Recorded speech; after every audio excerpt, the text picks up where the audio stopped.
बता दो। नहीं सर।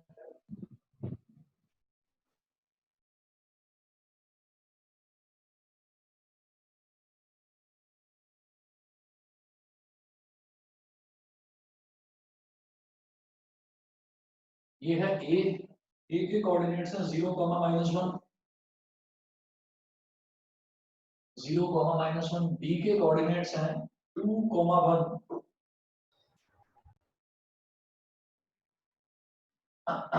2, 1 और सी के कोऑर्डिनेट्स हैं 0, 3। सी के कोऑर्डिनेट्स हैं 0, 3। ये दे रखा है। अब उन्होंने ये बोला है, यहाँ पर इन्होंने ये बोला कि find the area of the triangle found by joining the mid points of the sides of the triangle whose vertices are इतना। तो मैंने ट्रायंगल बना लिया। इस ट्रायंगल के वर्टिसेस ये दे रखे हैं, इसके ये कोऑर्डिनेट्स हैं, ए का, ये बी का, ये सी का। तो सबसे पहले ए और बी का मिड पॉइंट बनाएंगे हम। Let the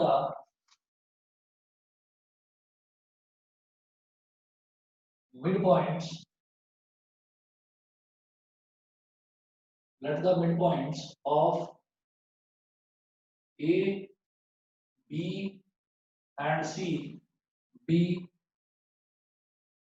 D, E and F respectively.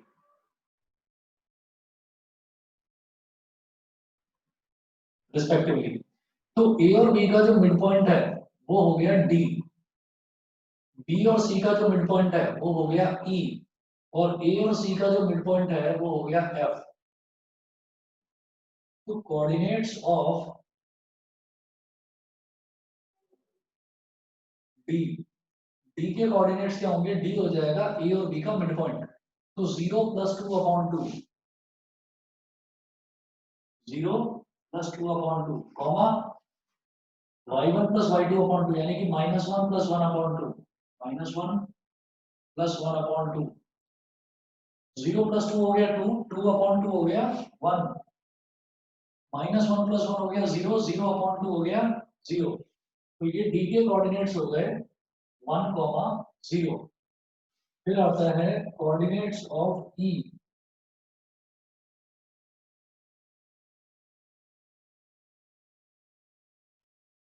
E के कोऑर्डिनेट्स क्या होंगे? x1 + x2/2, 2 + 0/2 और 1 + 3/2। समझ रहे हैं आप लोग? 2 + 0 हो जाएगा 2, 2/2 कितना नमस्ते होगा? सर। 1। हाँ जी। 1 + 3 हो जाएगा 4, और सॉरी 1 + 3, 1 + 3/2, तो 1 + 3 हो जाएगा 4, 4/2 कितना हो गया? 2। बताइए कोऑर्डिनेट्स ऑफ ई भी clear? Yes sir. Coordinates of F.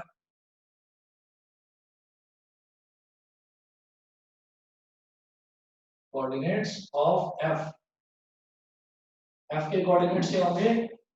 x1 + x2/2 यानी कि 0 + 0/2 कॉमा y1 + y2/2 -1 + 3/2। तो 0/2 तो हो गया 0, और -1 + 3 कितना हो गया? 2/2 यानी कि 1। ये हो गया हमारे पास कोऑर्डिनेट्स डी, ई और एफ के। ठीक है, तो ई के कोऑर्डिनेट्स क्या आए थे? 1, 2 लिख दो यहाँ पर 1, 2, और एफ के कोऑर्डिनेट्स 0, 1 ये भी लिख दीजिए यहाँ पर 0, 1। Now area of triangle DEF, formula तो भी लगाना है, half modulus of x1 * y2 - y3 plus x2 * y3 - y1 plus x3 * y1 - y2, और मॉड कर दीजिए क्लोज। ठीक है, अब जरा देखिएगा कि जैसे हमारे पास ये आया x1 * y2 - y3, मैं बात कर रहा हूँ डी ई और एफ की, तो आप क्या करो, डी को ई से ज्वाइन करो, ई को एफ से ज्वाइन करो और डी को एफ से ज्वाइन करो, तो डी ई एफ बन गया ट्राइंगल।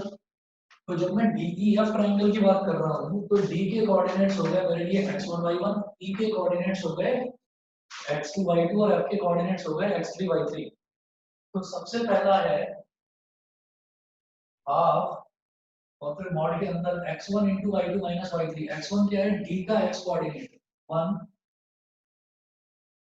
y2 माइनस y3, तो e का y कोऑर्डिनेट 2 माइनस f का y coordinate 1, 2 minus 1, 2 minus 1 bracket close plus x2 मतलब e का x कोऑर्डिनेट, e का x कोऑर्डिनेट क्या है 1 1, और फिर y3 माइनस y1, y3 मतलब f का y कोऑर्डिनेट 1 और d का y coordinate 0, 1 minus 0 plus x3 into y1 minus y2, तो x3 क्या है, d e f, f का x कोऑर्डिनेट, ये 0। बेटा 0 में कुछ भी मल्टीप्लाई करो वो 0 ही हो जाता है, तो मैं आगे वाली टर्म लिख ही नहीं रहा कि 0 इंटू y1 माइनस y2 लिखूंगा, वो 0 ही हो जाएगा, तो मैं उसके आगे वाली टर्म लिख नहीं रहा हूँ। बताइए इतना क्लियर है सभी को? Yes, sir. 1/2, Yes, sir. हाँ जी, 2 माइनस 1 हो गया 1, 1 इंटू 1 1, 1 माइनस 0 हो जाएगा 1, 1 इंटू 1 1, ये हो गया 2/2, यानी कि 1 square units, 1 square units.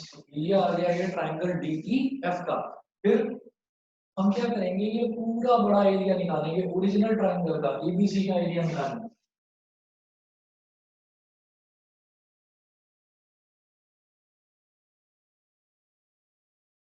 Area of triangle ABC, यहां भी same formula, half modulus x1 into y2 minus y3 plus x2 into y3 minus y1 plus x3 into y1 minus y2, और ये मॉड कर दिया क्लोज। अब x1 into y2 minus y3 half modulus x1। अब मेरे पास a b और c, तो a हो गया मेरे पास x1 y1, b हो गया x2 y2 और c हो गया x3 y3। सभी बच्चे समझ रहे हैं मेरी बात? अब Yes, मैं sir. a b c का एरिया निकाल रहा हूँ, तो a के कोऑर्डिनेट्स हो गए x1 y1, b के कोऑर्डिनेट्स हो गए x2 y2 और c के कोऑर्डिनेट्स हो गए x3 y3। ठीक है, तो x1 into y2 minus y3 मतलब 0 into 1 minus 3, 0 into 1 minus 3 plus x2 कितना है, x2 मतलब 2 into y3 minus y1, y3 कितना 3 और y1 कितना -1, ये हो जाएगा 3 माइनस -1। ठीक है, और प्लस x3, x3 कितना है, x3 फिर से 0 है, तो 0 के आगे कुछ भी मल्टीप्लाई करने की कोई जरूरत नहीं, वो तो 0 ही रहेगा। ये हो गया 1/2, ये वाला टर्म भी 0, ये वाला टर्म भी 0, सिर्फ ये बचा 3 माइनस -1 मतलब 3 + 1, 3 + 1 हो गया 4, 4 2 सा 8, तो ये 1/2 मल्टीप्लाई बाई 8, 2 4 सा 8, आंसर आ गया 4 स्क्वायर यूनिट्स। अब देखिएगा, इन्होंने बोला है find the area of the triangle form by joining the mid points of the sides of the triangle. तो मिड पॉइंट्स जॉइन करके जो ट्रायंगल बना उसका एरिया तो 1 स्क्वायर यूनिट्स आ गया। ठीक है, इन्होंने बोला find the ratio of this area to the area of the given triangle. Area of triangle DEF और रेशियो निकालना है upon area of triangle ABC। भाई रेशियो मतलब डिवाइड ही तो करना है, इज इक्वल टू 1/4। DEF का एरिया कितना 1, ABC का एरिया कितना 4, तो 1/4 मतलब कितना आ गया 1:4 आ गया कि नहीं आ गया, बताइए सबको क्लियर है? Yes, sir. Yes, sir. Okay Yes. ठीक है जी, अब आगे बढ़ता हूं मैं। आप में से किसी ने पूछा था क्वेश्चन नंबर 5, चलिए क्वेश्चन नंबर 5 देखते हैं जरा। Yes, क्वेश्चन नंबर 5 में क्या है? हाँ जी बताओ। क्वेश्चन नंबर 5 में है, you have studied in class 9 chapter 9 example 3 that a median of a triangle divides it into two triangles of equal areas. Verify this result for triangle ABC whose vertices are this. ये vertices दे रखे हैं, जरा देखिएगा।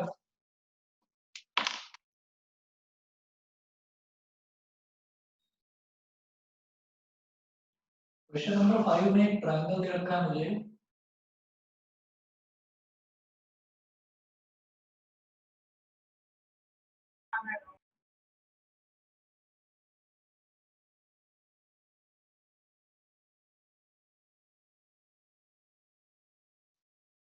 Triangle ABC, ए के coordinates हैं 4, -6, 4, -6 और B के coordinates हैं 3, -2 और सी के कोऑर्डिनेट्स हैं 5, 2। सी के कोऑर्डिनेट्स हैं 5, 2। अब ये बोल रहे हैं कि हमने एक एक थ्योरम करी थी क्लास 9th में। उसमें एक था कि मीडियन जो होता है, median divides a triangle into two triangles. Median that a median of a triangle divides it into two triangles of equal areas, divides it into two triangles of equal areas, ये करा जाता है। तो median निकालने के लिए हम ये कहेंगे let us draw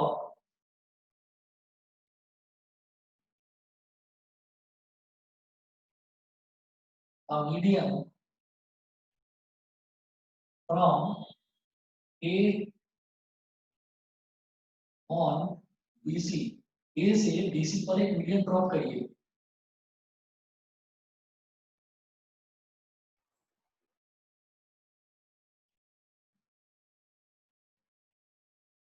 ये वाला जो हो गया पॉइंट, इसको बोल दीजिए बेटा डी, ठीक है। तो since AD is the median, therefore D is the midpoint of BC। D is the midpoint of BC। D जो है वो BC का midpoint है, ठीक है। तो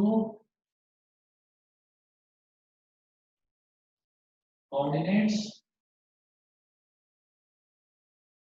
of D is equal to, D के coordinates कैसे निकलेंगे? x1 plus x2 by 2, 3 plus 5 by 2, comma -2 plus 2 by 2, -2 plus 2 by 2। 3 plus 5 कितना हो गया? 8/2 और -2 plus 2 कैंसिल आउट होकर 0/2। 4,2. तो ये आ गया 4,0। तो डी के कोऑर्डिनेट्स आ गए बेटा 4,0। सर हाँ जी सर वो जो मॉड्यूलस होता है, अगर उसमें हम पॉजिटिव रखते हैं तो पॉजिटिव आएगा और नेगेटिव रखते हैं तो पॉजिटिव आएगा। हाँ। ठीक है सर। अब मुझे क्या करना है, मुझे ये कहना है कि जो मीडियन है ना, ये इस पूरे बड़े ट्राइंगल को दो ट्राइंगल्स में डिवाइड करता है, जिन दो ट्राइंगल्स के एरिया इक्वल होते हैं। मतलब ए बी डी का एरिया निकालूं और ए बी सी का एरिया निकालूं, ये दोनों एरिया अगर इक्वल आ गए तो 9th क्लास में जो थ्योरम पढ़ी थी वो सही थी। समझ रहे हैं? 9th क्लास में जो थ्योरम थी उसमें ये कहा था कि अगर कोई एक ट्राइंगल दे रखा है और ट्राइंगल का जो मीडियन है ना, वो उसको दो ट्राइंगल्स में डिवाइड करता है और उन दोनों ट्राइंगल्स के जो एरिया होते हैं वो इक्वल होते हैं। तो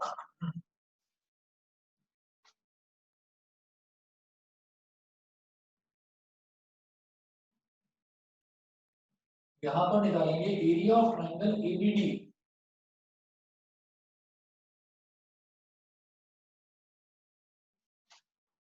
तो जब मैं ए बी डी की बात कर रहा हूँ, मैं लिख लेता हूँ यहाँ पर, और लिखकर थोड़ी आसानी रहेगी। और ट्राइंगल एबीडी हमने ए को ले लिया x1 y1, बी को ले लिया x2 y2, डी को ले लिया x3 y3। तो ए बी डी यानी कि x1 y1, x1 हो गया 4, और y1 हो गया -6, b हो गया x2 y2, तो x2 हो गया 3 और y2 हो गया -2, x2 हो गया 3 और y2 हो गया -2। फिर b x3 y3, तो x3 हो गया 4 और y3 हो गया 0। ठीक है, अब एरिया ऑफ ट्राइंगल ABD 1/2 वही formula modulus x1 into y2 minus y3 plus x2 into y3 minus y1 plus x3 into y1 minus y2, mod close हो गया 1/2 modulus x1 into y2 minus y3, तो x1 क्या है 4। ये लिखने से ऐसी आसानी हो जाती है कि मैं कभी भी गलती नहीं कर पाता हूँ। तो उसमें सबसे पहले एक बार देख लो कि मैं कौन से ट्रायंगल का एरिया निकाल रहा हूँ। मैं निकाल रहा हूँ ABD का। तो A के कोऑर्डिनेट्स हो गए x1 y1, पहले यहाँ लिख लो x1 और y1। B के कोऑर्डिनेट्स हो गए x2 y2, तो यहाँ लिख लो x2 और y2। और D के कोऑर्डिनेट्स हो गए x3 y3, तो लिख लीजिए 4 और 0। याद रखना कि जरा सी मिस्टेक से पूरा क्वेश्चन गलत हो जाता है, तो बहुत ज्यादा इसमें स्मार्ट बनने की जरूरत नहीं है। और ये काम करने में कोई ऐसा नहीं है कि कोई ये समझेगा कि भाई हमें इतनी भी अकल नहीं है, क्या बच्चों की तरह लिख रहे हैं छोटी छोटी चीजें। ठीक है, तो कोई प्रॉब्लम नहीं है उसमें। आप इसको पहले ऐसे लिखें, गलती होगी ही नहीं फिर। अब देखो x1 into y2 minus y3, x1 क्या है 4 और y2 माइनस y3, y2 है -2 और y3 है 0, तो लिख लो -2 -0 प्लस अगला टर्म है x2, x2 कितना है 3 और y3 माइनस y1 यानी कि 0 माइनस -6, 0 माइनस -6 प्लस x3 कितना है 4 और y1 minus y2, -6 minus -2, -6 minus -2, ये क्लोज कर दिया। Mod is equal to 1/2 modulus 4 into -2 हो जाएगा -8, माइनस ऑफ -6 हो जाएगा +6, 6 3 जा 18, -6 माइनस माइनस प्लस हो गया -6 + 2 हो गया -4, -4 इंटू +4 -16। तो बेटा ये मेरे पास आ गया 1/2 मॉड के अंदर 16 और ये 24 -24 प्लस 18, मतलब 1/2 मॉड -6 यानी कि 1/2 मॉड के बाहर आकर माइनस भी प्लस हो जाता है, तो 2 इंटू 3, तो ये हो गया 3 स्क्वायर यूनिट्स। ठीक है, अब इसके बाद अब मैं निकालूंगा ट्राइंगल ADC के लिए।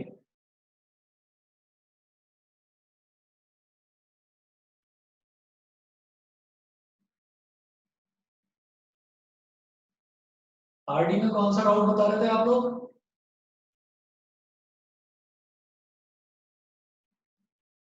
आप में से किसी बच्चे ने बताया था ना RD में कोई डाउट है? नहीं सर, मुझे तो RS में से है, किसी और ने बस बताया होगा। जो डाउट है उसकी फोटो भेज दो मेरे को मेरे दूसरे वाले नंबर पर। हाँ सर, भेज रहा हूँ। एरिया ऑफ, बल्कि पहले लिखेंगे for triangle ADC, for triangle ADC, ADC में हम ये कहेंगे कि x1 y1, x1 y1, x1 y1 क्या हो गया 4 और -6,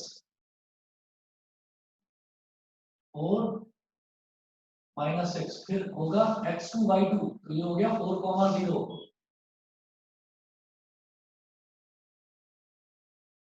4 और 0, फिर x3 y3 5 और 2,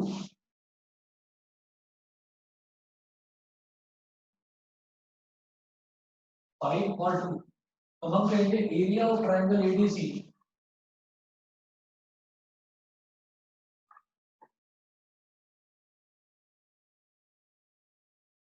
half modulus x1 into y2 minus y3 plus x2 into y3 minus y1 plus x3 into y1 minus y2। ये हो गया मॉडुलस क्लोज। ठीक है, सिंपली फॉर्मूला लिखा है यहाँ पर बस x1 into y2 minus y3 plus x2 into y3 minus y1 plus x3 into y1 minus y2। ठीक है, अच्छा अब वैल्यू डालते चले जाइए आप लोग। 1/2 मॉडुलस x1 4 है, y2 minus y3 0 minus 2 plus x2 कितना है 4 और y3 minus y1 तो 2 minus minus 6 2 minus minus 6 plus x3 कितना है 5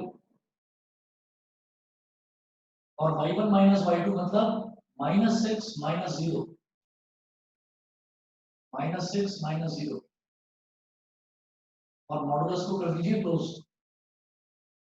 1/2 मॉड 4 into -2 0 -2 -2 हो जाएगा 4 into -2 कितना हो गया -8। फिर ये हो जाएगा हमारे पास 2 minus minus 6 यानी कि 2 plus 6 2 plus 6 8 2 plus 6 8 8 4 32 और ये हो गया -6 तो 5 into -6 माइनस का 30 तो 1/2 -8 और -30 कितना हो गया -38 plus 32 तो 1/2 मॉडुलस ऑफ -6 तो 1/2 into 6 2 3 are 6 ये हो गया 3 स्क्वायर यूनिट्स। समझ गए? Yes sir. इसके बाद एक लाइन लिखिएगा बस आप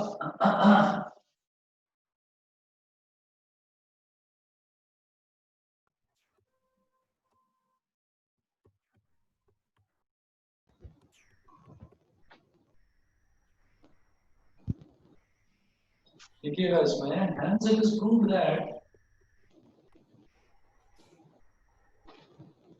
hence it is proved that median divides a triangle into two triangles of equal area। बताइए सभी बच्चों को समझ में आ गया? Yes sir. ठीक है, अच्छा इसके अलावा बताइए मेरे को कोऑर्डिनेट ज्योमेट्री में ये जो एक्सरसाइज 7.3 कराई किसी को कोई डाउट हो? No sir. ठीक है, चलिए कोऑर्डिनेट आपका फिर फिनिश हो गया। और बताओ कौन सा हम लोग क्वेश्चन भेजा? यस सर भेज दिया। अभी देखता हूँ।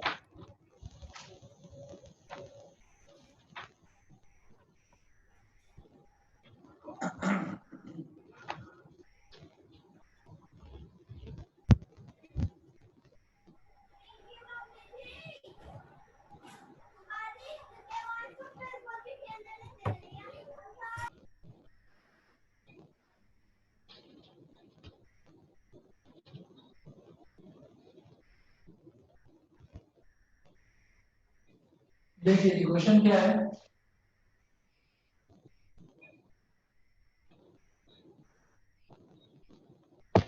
फाइंड द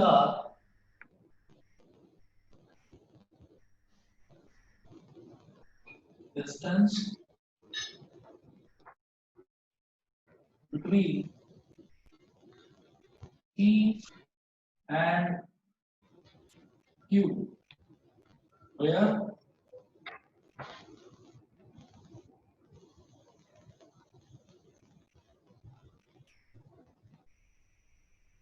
the coordinates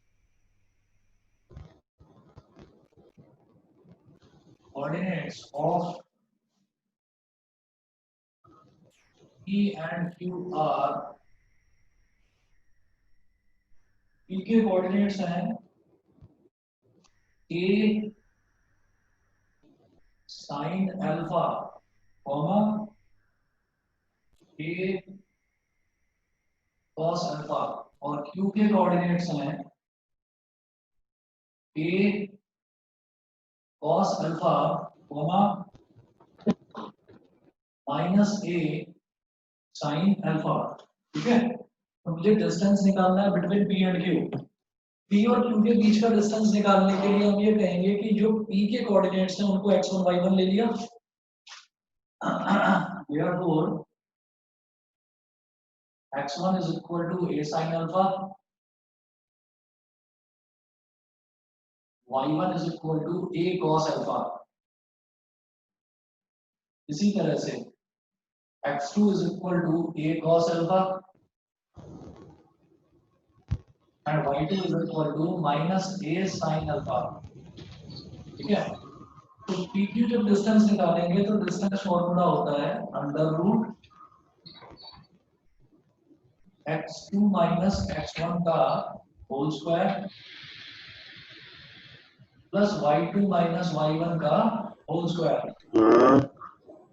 ठीक है, under root x2 minus x1 a cos alpha minus a sin alpha, a cos alpha minus a sin alpha का whole square plus y2 minus y1 करेंगे तो ये हो जाएगा माइनस a sin अल्फा और minus a cos alpha का whole square. ठीक है, ये हो गया।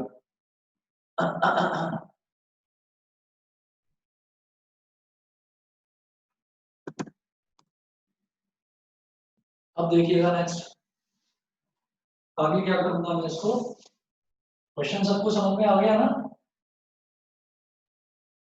Excuse me, sir. sir. हाँ जी, Sir, ये आरडी का क्वेश्चन है। आरएस अग्रवाल, आरएस अग्रवाल का क्वेश्चन है और कुछ भी नहीं है इसमें। आप जरा करके देखिए अब इसको क्या करना है, एक्सपेंड करना है। देखिए ए माइनस बी का होल स्क्वायर लगा देंगे यहाँ पर फॉर्मूला, और यहाँ दिखाई दे रहा है कि इसमें भी नेगेटिव साइन है, इसमें भी नेगेटिव साइन है। तो जरा इसको पहले सिंप्लीफाई करते हैं। Is equal to under root लगा दिया पहले तो a cos alpha minus a sin alpha का होल स्क्वायर, इसको एक्सपेंड करते हैं तो a cos अल्फा का whole square plus a sin alpha का whole square minus 2 multiplied by a cos alpha, 2 multiplied by a cos alpha multiplied by a sin alpha. ये हो गया। फिर आगे है ये प्लस, तो प्लस लगाया और ब्रैकेट में -1 ले लो कॉमन, -1 कॉमन ले लिया तो ये क्या बचा, a sin alpha plus a cos alpha, a sin alpha plus a cos alpha और इसका होल स्क्वायर, ये कर दिया। इज इक्वल टू लगाइए पूरा बड़ा under root a cos alpha का होल स्क्वायर क्या हो जाएगा, a square cos square alpha, a square और cos अल्फा के स्क्वायर को मैं बोलता हूँ cos square alpha, cos alpha का होल स्क्वायर होता है cos स्क्वायर अल्फा, तो मैं यहाँ लिख रहा हूँ cos square alpha plus a sin alpha का होल स्क्वायर, ये हो जाएगा a square sin square alpha, ये माइनस है -2 और a इंटू ए क्या हो गया a स्क्वायर, तो -2 a square sin alpha cos alpha -2 a square sin alpha cos alpha फिर प्लस साइन और यहाँ पर -1 का स्क्वायर और इस ब्रैकेट का स्क्वायर। भाई मैंने -1 कॉमन ले लिया, मैंने -1 कॉमन ले लिया तो एक तरह से मेरे पास ये दो टर्म्स आ गई ना, एक टर्म ये हो गई -1 और एक टर्म हो गया ये वाला ब्रैकेट, तो इसका भी स्क्वायर और इस ब्रैकेट का भी स्क्वायर, तो -1 का स्क्वायर क्या हो जाएगा, -1 का स्क्वायर अलग और ये अलग, ये sin alpha plus a cos alpha का होल स्क्वायर। अब देखिएगा is equal to under root a square cos square alpha plus a square sine square alpha minus 2a square sine alpha cos alpha. -1 का square तो बेटा 1 हो गया, तो उसको तो भूल जाओ। प्लस ये 1 हो गया, ये तो अलग हो गया। अब इस ब्रैकेट की बात करते हैं, तो a साइन अल्फा का whole square plus a cos alpha का whole square plus 2 multiplied by a sine alpha into a cos alpha. समझ गए? सभी बच्चों को यहाँ तक क्लियर है? Yes sir. ठीक है, आगे बढ़ते हैं जी। आगे देखिएगा, अब इधर ही कर रहा हूं इसको, अंडर रूट लगाकर पूरे पर a square cos square alpha, ये टर्म तो एज इट इज, प्लस अगली term a square sine square alpha minus 2a square sine alpha cos alpha. फिर देखिए ये 1 तो अलग हट गया, a साइन अल्फा का होल स्क्वायर, a का स्क्वायर और साइन अल्फा का स्क्वायर साइन स्क्वायर अल्फा, तो plus a square sine square alpha. ठीक है, नेक्स्ट a cos अल्फा का होल स्क्वायर, तो a square cos square alpha, तो plus a square cos square alpha और plus a into a square 2a square sin alpha cos alpha plus 2a square sin alpha cos alpha, तो plus 2a square sin alpha cos alpha और minus 2a square sin alpha cos alpha, ये cancel out हो गए। ठीक है, फिर इधर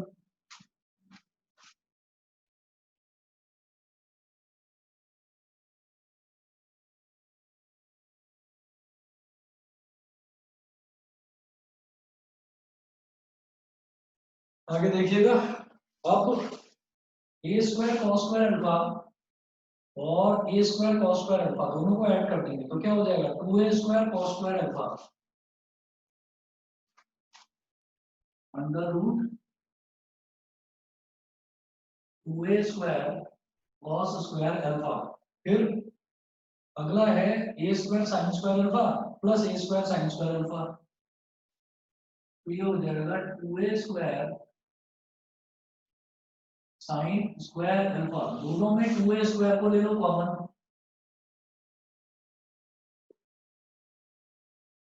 bracket में बचेगा cos square alpha plus sin square alpha. cos square alpha plus sin square alpha, इसकी वैल्यू होती है 1, आइडेंटिटी होती है, तो ये हो गया 2a स्क्वायर मल्टीप्लाई बाई 1। अब 2 का अंडर रूट क्या हो जाएगा रूट 2 और a स्क्वायर का अंडर रूट क्या हो जाएगा a।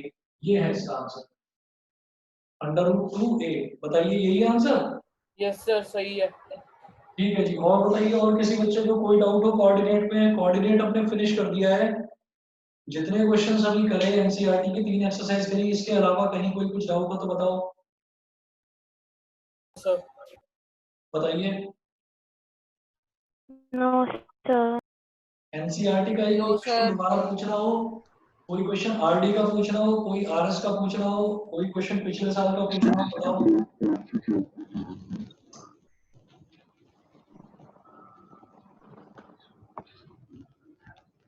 बताइए। No sir. बताओ कोई क्वेश्चन हो तो, किसी भी बच्चे को कोई डाउट हो तो। No, sir. हाँ सर नो सर। बताओ, मुझे समझ में नहीं आ रहा। No sir. तो नो सर। ओ सर ठीक है, मैं कराता हूँ फिर कोई क्वेश्चन।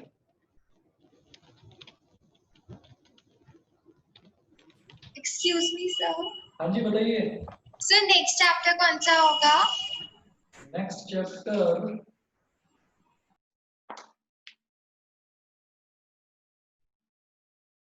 चैप्टर ट्रायंगल्स कर लेते हैं।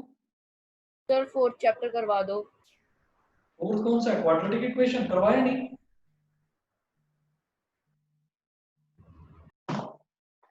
एक हाँ मिनट सर, के मेरे लिए को भी वीडियो, रिवाइज करना है वो। 1 मिनट के लिए वीडियो पॉज हो गई, 1 मिनट रुक जाइए बस। Okay sir. एक काम करेंगे, इसके बाद ट्रायंगल्स कर लेंगे स्टार्ट। ट्रिग्नो करवा लो, कौन सा? ट्रिग्नोमेट्री करा लो। फिर एक काम करूंगा ना, अभी ये कोऑर्डिनेट ज्योमेट्री तो दोनों बैचेस में मैंने कंबाइन करके करवाया था, क्योंकि दोनों में से किसी भी बैच में हुआ नहीं था। ट्रिग्नोमेट्री का एक चैप्टर एक बैच में हो चुका है, ठीक है। तो मैं अलग अलग बैचेस में करा दूंगा, एक में ट्रायंगल्स, एक में क्वाड्रेटिक करा दूंगा और एक में ट्रिग्नोमेट्री करा दूंगा, ठीक है। शाम वाले बैच में ट्रिग्नोमेट्री करा दूंगा, और जो मतलब दोपहर वाला बैच है, 4 बजे वाला जो बैच है, उसमें हम करा देंगे क्वाड्रेटिक इक्वेशन, ठीक है। सर मैं दोपहर वाला बैच 4 से 5 वाला अटेंड नहीं कर पाऊंगा, मेरी क्लासेस होंगी। कोई बात नहीं, तो क्वाड्रेटिक तो आप लोगों को तो मैं करा ही चुका हूँ ना क्वाड्रेटिक, ठीक है सर। है ना। सर वो मेरे एग्जाम से 4 बार आ जाऊँ। बेटा आवाज कट रही है, मुझे समझ में नहीं आया।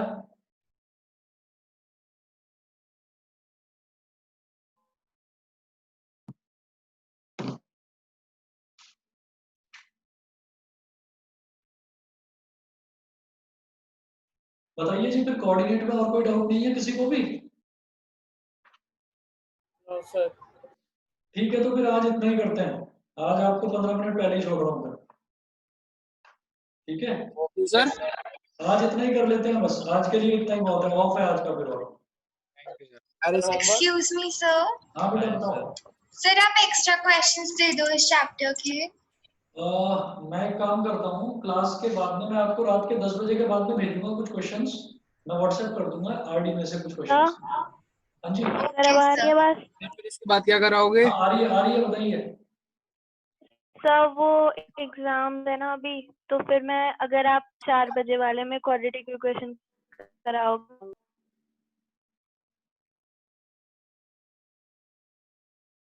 ठीक है, ठीक है, सर इसके बाद क्या कराओगे?